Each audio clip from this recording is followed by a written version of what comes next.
Welcome to my new blog. আজকে guys আজকে আমার কলেজ বিদায় দিয়ে দেবে, আজকে আমার অ্যাডমিট কার্ড দিয়ে আমার বিদায় করে দেবে। আজকে আমার লাস্ট কলেজ যাওয়া, এরপর আর কোনোদিন কলেজ যাবো না। তো সেটা তোমাদের সাথে শেয়ার করবো। আজকে আমাদের শিক্ষক মন্ডলীরা আমাদের কী বলে,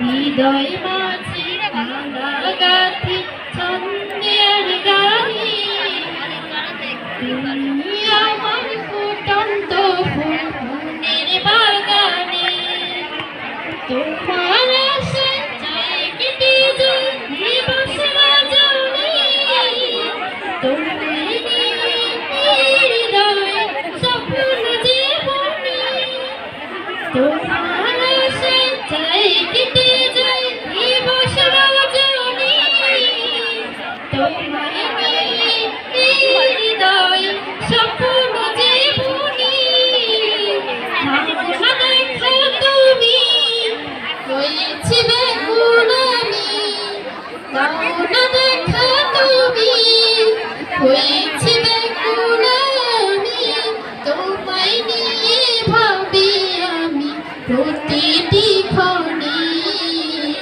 হৃদয় মাঝে মালা গাথি ছন্দের গানে তুমি আমার ফুটন্ত মনের বাগানে হৃদয় মাঝে মালা গাথি ছন্দের গানে তুমি আমার ফুটন্ত মনের বাগানে।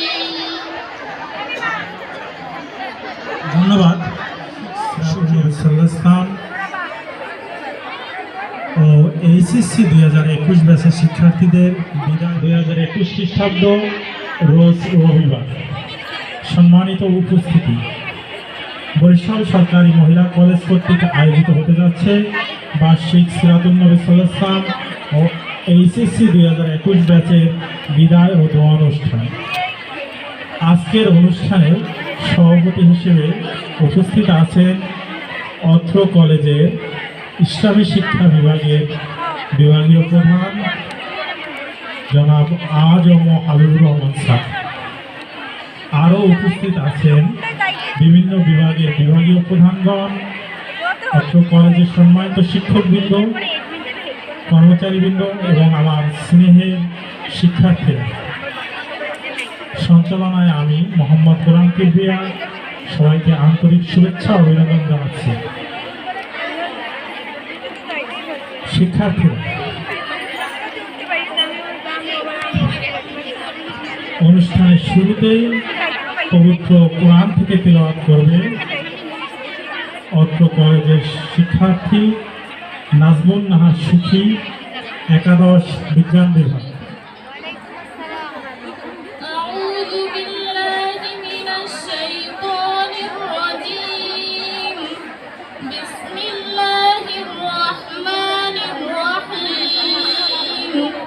والتين والزيتون وطور سينين وهذا البلد الأمين لقد خلقنا الإنسان في أحسن تقويم ثم رددناه أسفل سافلين إلا الذين آمنوا وعملوا الصالحات فلهم أجر غير ممنون فما يكذبك بعد بالدين أليس الله بأحكم الحاكمين।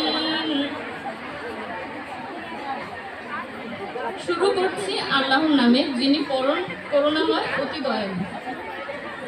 ভাবর ডুমুরের আর জলপাইয়ের কথা, আর সিনাই পর্বতের কথা, আর এই নিরাপদ নগরের কথা। সুনিশ্চয়ই আল্লাহ মানুষকে সৃষ্টি করেছে শ্রেষ্ঠ ও সুন্দর আকৃতিতে। আমরা তারপর তাকে পরিণত করি হীনদের ও হীনতম, হীনদের মধ্যে হীনতম। তারা ব্যতীত যারা ঈমান এনেছে ও সৎ কাজ করেছে তাদের জন্য তবে রয়েছে বাধা বিরতিবিহীন প্রতিদান। তবে কি যা এরপরে তোমাকে বিচার সম্বন্ধে নির্ধারণ করতে দেয়? আল্লাহ কি বিচারকদের মধ্যে সর্বশ্রেষ্ঠ বিচারক নন? সাদাকাল্লাহুল আযীম। প্রিয় শিক্ষার্থীরা, গত 2 বছর তোমরা অত্র কলেজের প্রাঙ্গণে আমাদের সম্মানিত শিক্ষকদের নিকট থেকে অনেক ইতিহাস, অনেক আলোচনা, অনেক পর্যালোচনা শিখেছ। কিন্তু আজ আমরা যে অনুষ্ঠান উপলক্ষে একত্রিত হয়েছি, মানবতার মুক্তির দূত হযরত মুহাম্মদ সাল্লাল্লাহু আলাইহি ইসলামের জীবনী সম্পর্কে আলোচনা শুরু করি। সিরাতুন নবী, এক কথায় সিরাত আরবি শব্দ যা কোনো ব্যক্তির জীবনী আলোচনাকে বোঝায়। এক কথায় রাসূল সাল্লাল্লাহু আলাইহি ইসলামের জীবনী আলোচনা বোঝায়। জগতের আদর্শ মহানবী ছিলেন মুহাম্মদ সাল্লাল্লাহু আলাইহি ইসলাম। কুরআনুল কারীমের বাস্তব কপি হচ্ছে রাসূল সাল্লাল্লাহু আলাইহি ইসলাম। তার 23 বছরের নববী জীবন, এ কারণে সিরাত চর্চার কোনো মাস নেই নির্দিষ্ট কোনো স্থান। সিরাতের সঙ্গে মুমিনের সম্পর্ক সার্বক্ষণিক, তাই সিরাতের তথ্যগত ও আমলগত চর্চা সারা বছর হতে হবে। খুব অল্প বয়সেই তিনি আরবের মুশরিক, পৌতলিক, কাফের সহ সবার কাছে আল আমিন বা সত্যবাদী হিসেবে আখ্যায়িত হয়েছিলেন। শিক্ষার্থীরা, এখন তোমাদের মধ্য থেকে 2021 ব্যাচের শিক্ষার্থীদের পক্ষ থেকে একজন অনুভূতি প্রকাশ ও সিরাতুন নবী সম্পর্কে বক্তব্য রাখবেন জিন্নাতুন নেসা লতা, দ্বাদশ শ্রেণী মানব বিভাগের ছাত্রী। জিন্নাতুল নেসা, দ্বাদশ শ্রেণী মানবিক বিভাগ। আসসালামু আলাইকুম, আমি জিন্নাতুন নিসা লতা, দ্বাদশ শ্রেণী এবার পরীক্ষার্থী। সবাইকে জানাই আমার পক্ষ থেকে আন্তরিক শুভেচ্ছা। সকল শিক্ষার্থীকে জানাই আমার পক্ষ থেকে আন্তরিক শুভেচ্ছা এবং সকল শিক্ষকদের জানাই আমার পক্ষ থেকে সালাম। আসসালামু আলাইকুম। আমরা সবাই জানি আজকের আমাদের বিদায় অনুষ্ঠান। দুঃখ ভারাক্রান্ত মন নিয়ে চলে যেতে হবে এই প্রিয় প্রাঙ্গণ থেকে। সবাই যাব নিজেদের উচ্চ আকাঙ্ক্ষা পূরণ করতে। যেতে যখন হবে, যেতে তো হবে। আমরা এই 2 বছর এই কলেজ প্রাঙ্গণে, আমাদের প্রাণের প্রিয় প্রাঙ্গণে কত মজা করেছি, কত আনন্দ, আবেগ, অনুভূতিতে আমাদের দিন কেটে গেছে। যদিও আমরা করোনার সময়ে আমাদের কলেজ জীবনের অনেক কিছুই মিস করে ফেলেছি, কিন্তু তবুও যে কয়টা দিন আমরা কলেজে এসেছি, আমাদের হাসি, কান্না, আবেগ, ভাবাবেগ সম্পূর্ণই যেন নিজেদের মধ্যে একাকার হয়ে গিয়েছিল। আমরা যেন আমাদেরই, আমরা যেন আর অন্য কারো না, আমি তুমি যেন ব্যবধান ছিল না, সবাই একই হয়ে গেছিলাম। কিন্তু সেই সময়, সেই আনন্দঘন সময়ের যেন শেষ হতে চলেছে। বিদায় আজকের যে আমাদের নিতেই হবে। আনন্দের মাঝেও যে আজকের দিনটা কষ্টেই কাটবে সেটা আমরা ভাষায় প্রকাশ করতে হয়তো কেউই পারবো না, কিন্তু নিজেদের মনে যে ব্যথা, কষ্ট, আকুল আবেদন, সেটা আমরা হয়তো বা ভাষার মাধ্যমে, চোখের মাধ্যমে, ভাবাবেগের মাধ্যমে প্রকাশ করতে পারবো। আগামী দিনগুলো সবারই ভালো কাটুক, সবাই ভালো কাটবে। এই প্রিয় প্রাঙ্গণের স্মৃতিগুলো, এই সবাই পছন্দের শিক্ষকদের, ভালোবাসার শিক্ষকদের নিয়ে যে আমাদের দিনগুলো ছিল, সেই দিনগুলো ছিল খুবই মধুরময়, যা কখনো ভোলার নয়, আর আমরা ভুলতেও চাই না। আশা করি সবাই মনে থাকবে, সবাই আমরা খুবই মিস করব এই কলেজ প্রাঙ্গণকে। সবাইকে ধন্যবাদ, সবার দিনগুলো শুভ এবং ভালো কাটুক। আসসালামু আলাইকুম। ভালো আছি আশা করি সবাই। আজকে আমাদের বার্ষিক সিরাতুন নবী সাল্লাল্লাহু আলাইহি ওয়াসাল্লাম ও দোয়া অনুষ্ঠান। মেয়েরা, আমি এই কলেজে প্রায় 9 বছর, 2012 সালের জুন মাসের 3 তারিখ এখানে জয়েন করি। আমার দেখা এই কলেজের সেরা ব্যাচগুলোর মধ্যে, আমার দেখা, আমার অভিজ্ঞতায় সেরা যে কয়টা ব্যাচ আমি দেখেছি তার মধ্যে একটা তোমরা। খুব স্বাভাবিকভাবেই তোমাদেরকে আসলে বিদায় বলা যায় না। তোমরা সব সময় আমাদের স্মরণে থাকবে, আমাদের কথায় থাকবে, অন্যকে যখন আমরা অনুপ্রেরণা দিব তখনই তোমরা আমাদের সামনে একটা উদাহরণ হিসেবে থাকবে। আমি অল্প কয়েকটা কথা বলে শেষ করতে চাই। প্রথমত আজকে আমাদের সিরাতুন নবী আলোচনা, তো পৃথিবীর পুরো মানব জাতির ইতিহাসে সব থেকে সেরা যে ব্যক্তির আগমন, সবচেয়ে সেরা মহামানব যিনি হযরত মুহাম্মদ সাল্লাল্লাহু আলাইহি সাল্লাম। আমরা শুধু তার কথা শুনি, তার কথা বলি, প্র্যাকটিক্যালি আমরা জীবনে, আমাদের ব্যক্তিগত জীবনে তার যে কাজের প্রতিফলন, তার যে কথার প্রতিফলন, আমরা সেটা দেখার চেষ্টা করব। তো বলা হয়ে থাকে যে হযরত মুহাম্মদ সাল্লাল্লাহু আলাইহি সাল্লামের সব থেকে সেরা যে সুন্নত সেটা হচ্ছে যে কারো প্রতি তোমার মনে বিদ্বেষ না রাখা। আমরা এখান থেকে সামনে যাচ্ছি আমাদের জীবনে, প্রতিটি দিন আমাদের সামনের পথ চলাকে উন্মুক্ত করে।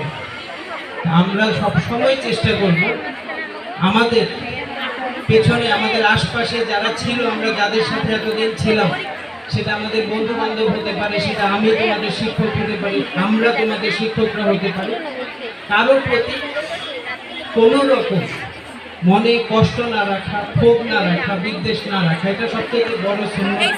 আমরা সব সময় সেটা অনুসরণ করার চেষ্টা করব। দ্বিতীয়ত, আমাদের জীবনে প্রতিনিয়ত বাধা আসে, প্রতিবন্ধকতা আসে। তো বাধা এবং প্রতিবন্ধকতায় হযরত মুহাম্মদ সাল্লাল্লাহু আলাইহি সাল্লাম কি করতেন, যেটা সব থেকে সর্বোচ্চ যে চেষ্টাটুকু মানুষের তার সামর্থ্যের মধ্যে যতটুকু চেষ্টা, সবটুকু চেষ্টা করাটাও একটা বড় সুন্নাত। আমরা সেটাও পালন করার চেষ্টা করবো ইনশাআল্লাহ। আর শেষ একটা কথা, আমার প্রিয় নবী হযরত মুহাম্মদ সাল্লাল্লাহু আলাইহি সাল্লামের উপর যে কোরআন নাজিল হয়েছে, সেই কোরআনের একটা আয়াত আমার মনে হয় যে এটা আমার মেয়েদের জন্য। আমি একটু পড়ে শোনাই। আমি বাংলা অনুবাদ করছি। সূরা আন-নহল ৭৫ নম্বর আয়াত। আল্লাহ দুজন মানুষের দৃষ্টান্ত দিচ্ছেন, একজন অন্যের অধীন, কোনো কিছুর উপরই তার কোনো কর্তৃত্ব নেই। অপরদিকে দ্বিতীয়জন, যাকে আমি উত্তম জীবনোপকরণ দিয়েছি, যা থেকে সে প্রকাশ্যে ও গোপনে অন্যের জন্য মুক্তভাবে ব্যয় করে। এরা দুজন কি কখনো সমান হতে পারে? সকল প্রশংসা আল্লাহরই প্রাপ্য, অথচ অধিকাংশ মানুষই এ কথার মর্ম বোঝে না। আমি আবার পড়ছি। আল্লাহ দুজন মানুষের দৃষ্টান্ত দিচ্ছেন, একজন অন্যের অধীন, কোনো কিছুর উপরই তার কোনো কর্তৃত্ব নেই। অপরদিকে দ্বিতীয়জন, যাকে আমি উত্তম জীবনোপকরণ দিয়েছি, যা থেকে সে প্রকাশ্যে ও গোপনে অন্যের জন্য মুক্তভাবে ব্যয় করে। এরা দুজন কি কখনো সমান হতে পারবে? সকল প্রশংসা আল্লাহরই প্রাপ্য, অথচ অধিকাংশ মানুষই এ কথার মর্ম বোঝে না। মেয়েরা, আমরা সামনের জীবনে এগিয়ে যাচ্ছি, আমাদের প্রত্যেকের একটা লক্ষ্য আছে, এবং সেই লক্ষ্যটা হোক শ্রেষ্ঠ মানুষ হওয়ার, এবং আল্লাহর কাছে সম্মানিত, আল্লাহর কাছে প্রশংসিত এবং পছন্দের মানুষ হচ্ছে সেই ব্যক্তি যিনি স্বাবলম্বী, যিনি তার উপার্জন নিজে করেন এবং তার থেকে সে মুক্তভাবে ব্যয় করেন। তো আল্লাহ আমাদের সবাইকে সামনের জীবনে এতটুকু প্রতিষ্ঠিত হওয়ার তৌফিক দান করুন, যাতে আমরা স্বাবলম্বী হতে পারি এবং অন্যের জন্য কাজ করতে পারি, অন্যের জন্য ব্যয় করতে পারি। সামনের দিনগুলো তোমাদের জন্য অনেক সুন্দর হোক, পরম করুণাময়ের কাছে সেই আশা রেখে আমি আমার বক্তব্য শেষ করছি। আল্লাহ হাফেজ। আসসালামু আলাইকুম। আল হাদিস বলেন, যে ব্যক্তি আমার সুন্নত ছেড়ে দেবে সে ব্যক্তি আমার উম্মতের অন্তর্ভুক্ত নয়। আল হাদিস। মুহাম্মদ সাল্লাল্লাহু আলাইহি ওয়াসাল্লাম ব্যক্তিগত, পারিবারিক ও সামাজিক জীবন, শিক্ষা দীক্ষা, সভ্যতা, সংস্কৃতি, ব্যবসা বাণিজ্য, সমর ও অর্থনীতি, রাষ্ট্র ও রাজনীতি, সব বিষয়ে মুহাম্মদ সাল্লাল্লাহু আলাইহি ওয়াসাল্লামের মধ্যে ছিল উত্তম আদর্শ। এখন মুহাম্মদ সাল্লাল্লাহু আলাইহি ওয়াসাল্লামের সিরাত সম্পর্কে আলোচনা করবেন তথ্য কলেজের ইসলামী শিক্ষা বিভাগের প্রভাষক জনাব মোহাম্মদ আমিনুর রহমান স্যার। জনাব মোহাম্মদ আমিনুর রহমান স্যার। আসসালামু আলাইকুম ওয়া রাহমাতুল্লাহ।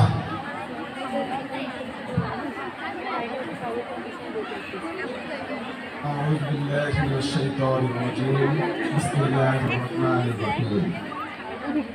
وما أرسلناك إلا رحمة للعالمين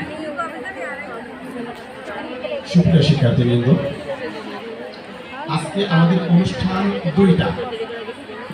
একটি হচ্ছে সিরাতুন নবী সাল্লাল্লাহু আলাইহি সাল্লাম অনুষ্ঠান, যেটা আমাদের রাষ্ট্রীয়ভাবে পালন করছি আমরা, তার একটা অংশ। আরেকটি হচ্ছে এইচএসসি পরীক্ষা 2021 এদের জন্য বিদায় ও দোয়া অনুষ্ঠান। বিদায় কথাটা বলতে একটু কষ্ট হয়। আমরা যতই বলি না কেন যে এই চলে গেলাম, এই চলে গেলাম, ছোট্ট একটা অনুভূতি বলি। আমি 4 মাস 9 ট্রেনিং করার সময় শুনেছিলাম যে 9 থেকে বিদায় নেওয়ার সময় নাকি খুব কষ্ট হয়ে যায়। তখন কোনো পাত্তা দেয়নি কথাটা। যখন বেরিয়ে চলে আসি, গেট দিয়ে যখন চলে আসলাম, সবাইকে এড়িয়ে আর যখন কেউ সামনে ছিল না, তখন মোড়টা যখনই ঘুরছিলাম, আমার মনে হয়েছিল আমার চোখ দিয়ে এক ফোঁটা পানি মনে হয় বেরিয়ে গেল। তো চলে যাওয়ার সময় আসলে বোঝা যায় কতটুকু কষ্ট হয়। আমরা দেখছিলাম যে 2021 এইচএসসি শিক্ষাবর্ষের যে সমস্ত শিক্ষার্থী আছে, তারা শিক্ষকদের প্রতি যেমন ছিল আনুগত্য, একে অপরের প্রতি ছিল তেমন সহানুভূতিশীল। শিক্ষকের কাছ থেকে কতটুকু নেওয়া যায় এটা তারা ভালোভাবে জানে। আমি বলবো যারা নতুন আছো, তোমরা 2022 শিক্ষার্থী, তারা কিছুটা হলে তোমাদের সিনিয়রদের কাছ থেকে এই শিক্ষাগুলো নিতে পারো। আমরা দ্বিতীয় অংশ কথা বলছিলাম। প্রথম অংশ যেটা আছে সেটা হচ্ছে সিরাতুন নবী সাল্লাল্লাহু আলাইহি সাল্লাম। আমি একটি কোরআনের আয়াত তেলাওয়াত করেছি, যে আয়াতটির অর্থ হচ্ছে নিশ্চয়ই রাসূল সাল্লাল্লাহু আলাইহি সাল্লামের মধ্যে আছে উত্তম আদর্শ। আমাদেরকে এই আদর্শ গ্রহণ করতে হবে। রাসূল সাল্লাল্লাহু আলাইহি সাল্লাম 570 খ্রিস্টাব্দে মক্কায় জন্মগ্রহণ করেছিলেন আর 532 খ্রিস্টাব্দে মদিনায় ইন্তেকাল করেন। 632 খ্রিস্টাব্দে তিনি 622 খ্রিস্টাব্দে মক্কা থেকে মদিনায় হিজরত করেন। আমি হিজরত সম্পর্কে ছোট্ট কিছু কথা বলে শেষ করব। যখন তিনি ইসলামের দাওয়াত দেওয়া শুরু করলেন মক্কায়, প্রত্যেকটি মানুষের কাছে দাওয়াত পৌঁছে দিচ্ছিলেন, তখন মুশরিকরা তাকে সহ্য করতে পারছিলেন না। তার দাওয়াতটাকে কোনোভাবেই তারা মানতে পারছিলেন না। এর মূল কারণ ছিল যে এতদিন তাদের যে আধিপত্য ছিল, তারা যেটা বলতো সেটাই হতো, যা করতে মন চাইতো সেটাই করতো, যত অত্যাচার মানুষের উপর করা যেত সে সমস্ত করতে পারতো। এর সব কিছু বন্ধ হয়ে যাবে, কারণ ইসলাম হচ্ছে শান্তির ধর্ম। ইসলাম আসলে আর এই অত্যাচার নিপীড়ন কিছুই চলবে না। সেখানে শুধু ইসলামেরই মাতবাড়ি চলবে। যে কারণের জন্য তারা সহ্য করতে পারছিলেন না, তারা বিভিন্নভাবে অত্যাচার শুরু করেছিল। আর এই অত্যাচার করতে যেয়ে যখন তিনি অত্যাচারিত হয়ে দাওয়াতি কাজ বন্ধ হয়ে যাচ্ছিল, তখনই অপেক্ষায় ছিলেন যে কোন সময় আল্লাহ তাআলা তাকে হিজরতের অনুমতি দিবেন। ইতিমধ্যে কাফিররা ষড়যন্ত্র করে ফেলল। রাত্রে তারা বৈঠক বসলো যে আগামীকাল সূর্য উদয়ের পূর্বে মহানবী হযরত মুহাম্মদ সাল্লাল্লাহু আলাইহি সাল্লামকে হত্যা করা হবে। ছাত্রীদের দৃষ্টি আকর্ষণ করছি, সিরাতুন নবী সাল্লাল্লাহু আলাইহি সাল্লাম আলোচনায় যখনই নবীজির নাম আসবে, তোমরা সবাই বলবে সাল্লাল্লাহু আলাইহি সাল্লাম। এটা তাদের জন্য দোয়া করা, কারণ আল্লাহ তাআলা কোরআনে বলছে যে তোমরা নবীদের জন্য দোয়া করো, তোমরা নবীদের জন্য দোয়া করো। তোমাদের মাঠের পশ্চিম পাশে ফেসবুকে দেখো লেখা আছে নবীদের জন্য দোয়া করতে বলা হচ্ছে, আল কোরআনের আয়াত। সুতরাং যখনই নবীজির নাম আসবে তখন সবাই বলবে সাল্লাল্লাহু আলাইহি সাল্লাম। আমরা বলছিলাম যে নবীজি হিজরত করতে উন্মুখ হয়েছিলেন যে কোন সময় আল্লাহ তাআলা আদেশ দিবেন, আর যখনই তাকে নিয়ে মদিনার উদ্দেশ্যে রওনা হলেন। আলী রাদিয়াল্লাহু এই জন্য তাকে চাদর মুড়ি দিয়ে শুয়ে চলে গেলেন। আমরা এখান থেকে একটা শিক্ষা গ্রহণ করব, আর সেটি হচ্ছে যে আলী রাদিয়াল্লাহু তাআলা আনহু চাদর মুড়ি দিয়ে শুয়েছিলেন, যে কোনো মুহূর্তে কাফিররা এসে তাকে হত্যা করে ফেলতে পারত। দেখো, নবীজির জন্য জীবন দিতেও প্রস্তুত, কারণ কাফিররা জানে না যে চাদরের নিচে কে আছে। চাদরের নিচে কে আছে, জীবন উৎসর্গ করার মতো একটা জায়গা। এমত অবস্থায় তিনি প্রস্তুত ছিলেন যে হ্যাঁ, যদি হত্যা করে তবুও হব, কিন্তু মুহাম্মদ সাল্লাল্লাহু আলাইহি সাল্লামকে সেভ করব। এরপরে মুহাম্মদ সাল্লাল্লাহু আলাইহি সাল্লাম হযরত আবু বকর রাদিয়াল্লাহু তাআলা আনহু নিয়ে মদিনার পথে রওনা হয়ে গেলেন। কাফিররা ঠিক পেয়ে গেছে যে না, তিনি এখানে শুয়ে নাই, তিনি চলে যাচ্ছেন। পিছন থেকে ধাওয়া করছে।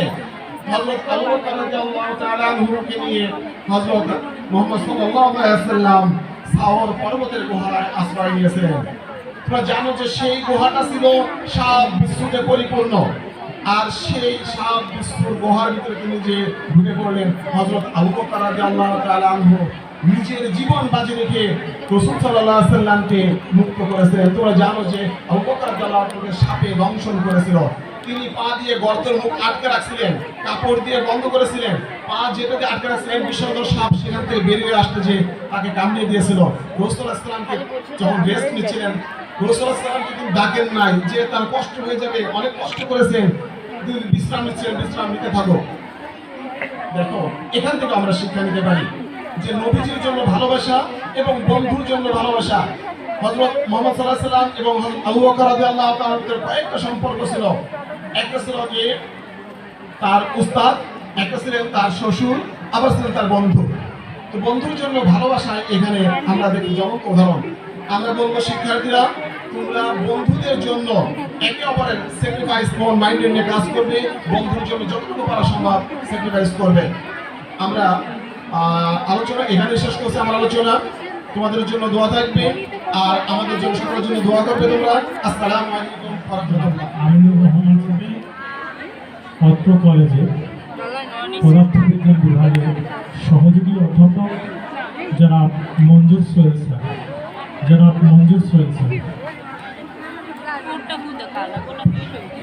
আসসালামু আলাইকুম।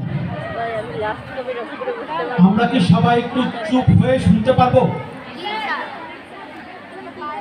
বরিশাল সরকারি মহিলা কলেজ কর্তৃক আয়োজিত সিরাতুন নবী এবং দোয়ার এই অনুষ্ঠানে উপস্থিত সবাইকে জানাচ্ছি সম্ভাষণ। আসসালামু আলাইকুম।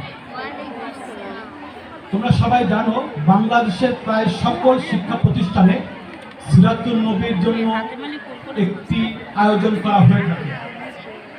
সাধারণত সেটি হয় 12ই রবিউল আউয়াল, কিন্তু আমাদের কলেজে আমরা এটি ওই সময় করি না। বাবারা, তোমরা একটু চুপ থাকলে ভালো হয়। এটি প্রত্যেকটি বছর এই সময় করা হয়, তোমাদের যেদিন অ্যাডমিট কার্ড দেওয়া হবে সেদিন। কারণটি হচ্ছে, আমাদের আরেকটি গুরুত্বপূর্ণ বিষয় হচ্ছে তোমাদের জন্য দোয়া করা। আজ তোমাদের জন্য দোয়া করবে আমাদের শিক্ষকরা, আমাদের মসজিদের ইমাম, কিন্তু এর চাইতে অনেক বেশি গুরুত্বপূর্ণ তোমার নিজের জন্য দোয়া করা। তোমরা কি তোমাদের নিজেদের জন্য দোয়া করো? এখন পরীক্ষার আগে আমরা খুব বেশি বেশি করে নিজেদের জন্য দোয়া করি। পারলে 5 ওয়াক্তের জায়গায় 7 ওয়াক্ত নামাজ পড়া শুরু করি। পরীক্ষার পরেও সেটা কন্টিনিউ করি। রেজাল্ট হয়ে যায়, তারপর আবার ভুলেও যায়। আমার প্রার্থনা আল্লাহর কাছে খুব ভালোভাবে পৌঁছাবে, তাই না? ঠিক কিনা? সারা বছর নামাজের কোনো খোঁজ খবর থাকবে না। পরীক্ষার আগে খুব বেশি বেশি করে নামাজ পড়বো, পারলে জোরের সময় তারাবি পড়বো। নামাজ পরীক্ষা শেষ, ফলাফল শেষ, আবার আল্লাহকে ভুলে যাব, কোনো কাজ হবে না বাবা। যদি সত্যিকার অর্থে আমাদের এই যে আজকে যে দোয়াটা করছি, এর থেকে অনেক অনেক বেশি গুরুত্বপূর্ণ যদি তুমি তোমার জন্য প্রতিদিন দোয়া করো। আমিনুর রহমান স্যার যেটা বলে গেলেন, 9 থেকে 4 মাস থাকার পর বের হয়ে গেলে কষ্ট লাগে। সরওয়ার স্যার যেটা বলে গেলেন যে তোমরা চলে গেলে তোমাদের কথা স্যারের খুব মনে থাকবে। আসলেই তাই, তুমি চলে যাচ্ছ, তোমাকে কেন মনে রাখবে? সেটি হচ্ছে তোমার পারফরমেন্স, তুমি কি দিয়ে গেলা। 2 বছরে তোমরা কলেজকে কি দিয়ে গিয়েছো, যার কারণে আমাদের তোমাদের মনে থাকবে। যদি আরেকটু চিন্তা করি, চোখটা বন্ধ করার আগে এই পৃথিবীতে আমি কি রেখে গেলাম, যদি সেটা কেউ মনে করি, তাহলে মনে হয় সবার কাছে মনে হবে যে কিছুই রেখে যেতে পারছি না। যদি সেটা রেখে যেতে চাই তাহলে সামনের দিনগুলোতে রাসূল সাল্লাল্লাহু আলাইহি ওয়াসাল্লাম দেখানো পথ যেন আমরা স্মরণ করতে পারি। সেটা যদি অনুসরণ করতে পারি তাহলেই মনে হবে যে যাওয়ার আগে পৃথিবীতে কিছু রেখে যেতে পেরেছি। আমি জাস্ট দুটি কথা বলে শেষ করব। তোমরা এই কলেজ থেকে অ্যাডমিট কার্ডটা নিবা আজকে, কালকে এক এক দিন যাদের গ্রুপের জন্য অনুসরণ করা আছে। এরপরে কোনো একটি জায়গায় পরীক্ষা দিতে যাবা। তুমি কি শুধু তোমাকে রিপ্রেজেন্ট করো? তুমি যেখানে যাচ্ছ সেখানে কি শুধু তুমি তোমার নিজেকে রিপ্রেজেন্ট করো? দেখো, তোমার মনে পড়ে কিনা যখন ছোট ছিলে তোমাকে জিজ্ঞেস করা হতো তোমার নাম কি, এরপরে তোমার বাবার নাম কি বলা হতো না? কেন জিজ্ঞেস করা হতো? তুমি যদি তখন খুব ভালো কাজ করতে তখন সবাই বলতো দেখেছো অমুকের মেয়েটি খুব ভালো মেয়ে। তুমি যদি কোনো খারাপ কাজ করতা তাহলেও কেউ বলতো যে অমুকের মেয়ে খুব খারাপ মেয়ে, বলতো না? এটা কি মিন করে? এটি মিন করে তুমি শুধুমাত্র তোমাকে রিপ্রেজেন্ট করছো না, তুমি রিপ্রেজেন্ট করছো কাকে? তোমার পরিবারকে। বাসগুলোতে লেখা থাকে ব্যবহারে বংশের পরিচয়, অর্থাৎ তোমার আচরণ দ্বারা অন্য একজন ব্যক্তির কাছে তোমার বাবার জন্য দোয়া হচ্ছে, তোমার দাদা নানার জন্য দোয়া হচ্ছে। তোমার আচরণ দ্বারা, আল্লাহ না করুন, তোমার আচরণ দ্বারাই তোমার বাবার জন্য একটা অভিশাপ, বদনাম বলা হতো এক ধরনের অভিশাপ, তোমার দাদা তোমার পূর্বপুরুষের বদনাম করা হচ্ছে। তাহলে আমার আচরণটি যেন এমন হয় যা প্রকাশ করে আমি একটি ভালো জায়গা থেকে এসেছি। এরপরে তোমরা যেখানে ভর্তি হবে তোমাকে জিজ্ঞেস করা হবে তুমি কোথা থেকে এসেছো। যেদিন কলেজে প্রথম এসেছিলাম আমরা হয়তো জিজ্ঞেস করেছি তুমি কোথা থেকে এসেছো। এই কোথা থেকে মানে তুমি কোন স্কুল থেকে এসেছো। আমি একটু বদনাম বলি একটি, তোমাদের কিছু মনে করো না। পরীক্ষার হলগুলোতে যখন খুব বেশি কথাবার্তা হয় তখন আমরা বলি সদরঘাট স্যার, বলি শুনতে খারাপ লাগে? কেন বলি? সদরঘাট কি তোমাদেরকে কথা বলতে বলেছে? না। যখন একটা জায়গায় সদরঘাট স্যার বিষ্টামে কথা বলছে, অর্থাৎ ওই বিষ্টামের আচরণ সদরঘাটকে বদনামের মুখোমুখি করছে। একই অভিযোগ মহিলা কলেজের ছাত্রীদের বিপক্ষে। মহিলা কলেজের ছাত্রীরা বেশি কথা বলে, এই কথাগুলো শুনতে হয়। আমি বরিশালে 12 বছরের বেশি সময় ধরে আছি এবং আরো স্পষ্ট করে বললে মহিলা কলেজের সায়েন্সের মেয়েরা বেশি কথা বলে। কথাগুলো শুনতে আমাদের কাছে ভালো লাগে না। তাই তোমাদের কাছে অনুরোধ, তুমি শুধু তোমাকে রিপ্রেজেন্ট করো না, তুমি তোমার বাবাকে রিপ্রেজেন্ট করো, তুমি তোমার শিক্ষা প্রতিষ্ঠানকে রিপ্রেজেন্ট করো। এরপরে ঢাকায় ভালো প্রতিষ্ঠানে পড়তে গেছো, তার সাথে যে ঝগড়া হয় তাহলে বলবে বরিশাল নামে খারাপ, অর্থাৎ তুমি তোমার এলাকাকেও বদনাম করাচ্ছ। তাহলে মনে রাখতে হবে যদি নিজের এলাকাকে ভালোবাসো, নিজের পরিবারকে ভালোবাসো, যদি নিজেকে ভালোবাসো, তোমার আচরণের জন্য সেটা ফুটে উঠে। এখন পরীক্ষার হলে আচরণে ফুটে উঠবে কিভাবে? আমরা যেটা দেখতে পাই অনেক সময় শিক্ষক আসছেন তোমার খাতাটা স্বাক্ষর করতে, তুমি বসে বসে খাতাটা দিয়ে দিচ্ছ। এটা কি ভালো? বসে বসে বাহাতেও খাতা দিচ্ছে, এরকম দেখতেও আমরা পাই। আজকে আমি পরীক্ষা ডিউটি করেছি, আমার রুমে আমি দেখতে পেয়েছি দুটো মেয়ে কাজটা করেছে। মেয়ে দুটো দূরে ছিল তাই তাকে আমি কিছু বলি নাই, কারণ তাকে বললে অন্যদের সামনে সে বিব্রত বোধ করবে। বাবারা তোমাদের কাছে রিকোয়েস্ট, শিক্ষক তোমার কাছে খাতা স্বাক্ষর করতে আসছেন, দাঁড়াও, সালাম দাও খুব আস্তে। তারপরে তুমি হয়তো ভাবছো আমার 1 মিনিট লস হবে, লস হবে না। তুমি তাকে এটা দাও, দরকার হলে কোশ্চেনটা তোমার চোখে থাকুক, তুমি চোখের কোশ্চেনটা দেখতেও থাকো, কোনো সমস্যা নেই, তোমার লস হবে না। লাভটা কোথায় বলি? যদি শিক্ষকের কাছে উপস্থাপিত হয় যে তুমি একটি ভদ্র মেয়ে, পরীক্ষার মাঝখানে আরেকজন কিন্তু তাকিয়েছো, স্যার ভাবে থাক মেয়েটা ভালো, কিন্তু বকা দিবে না।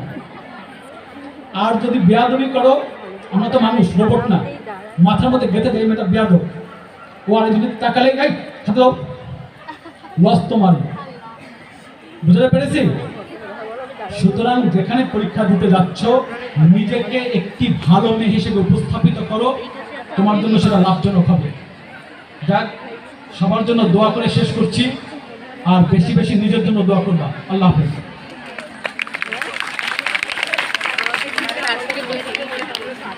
ধন্যবাদ জনাব মঞ্জুর সৈয়দ স্যার।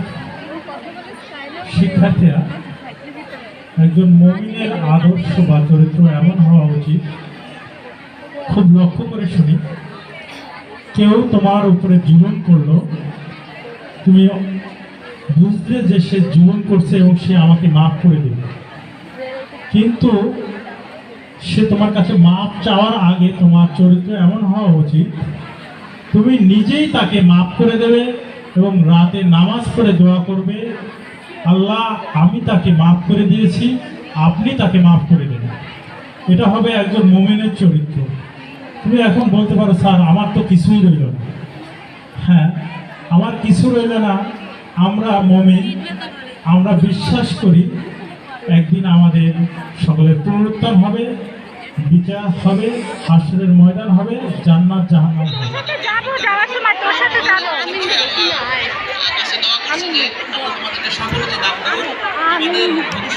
আরে আমার হাতটা ব্যথা করে দোস্ত। এই দোয়াগুলো শেষ করছি, আর এখন আমাদের সামনে ছাত্রী নাচ করবে। এই নামটা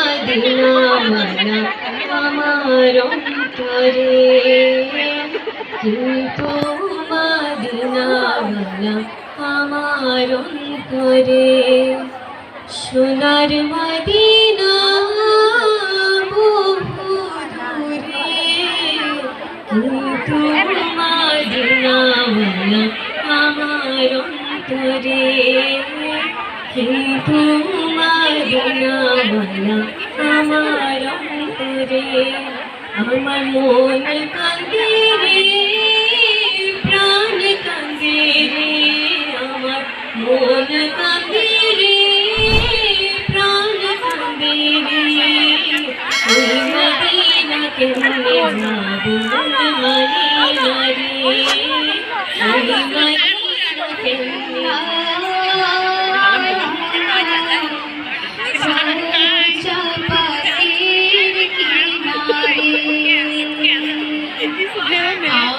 শুনতে পারি না বিরহ যারা ধন্য করো দিদারে আমি কি হই গো সারা